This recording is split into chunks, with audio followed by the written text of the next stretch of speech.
ताज़ा तरीन वीडियोस के लिए चैनल को सब्सक्राइब करके बेल आइकन और ऑल नोटिफिकेशन पर क्लिक करें ताकि आपको मिले हर अपडेट सबसे पहले।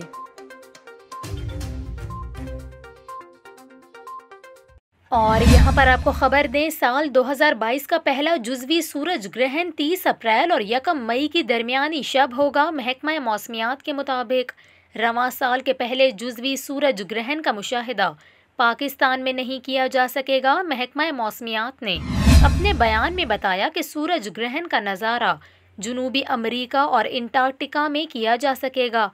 महकमा मौसमियात का ये कहना है कि पाकिस्तानी वक्त के मुताबिक जुज़वी सूरज ग्रहण का आगाज़ 30 अप्रैल रात 11:45 पर होगा, जबकि इख्तिताम 1 मई को 3:38 पर होगा। वाज़ेह रहे कि 4 दिसंबर साल 2021 का आखिरी सूरज ग्रहण भी पाकिस्तान में नज़र नहीं आया था। सूरज ग्रहण जनूबी ऑस्ट्रेलिया, जनूबी अफ्रीका, जनूबी अमरीका, बहरे ओकियानूस और बहरे हिंद में देखा गया था।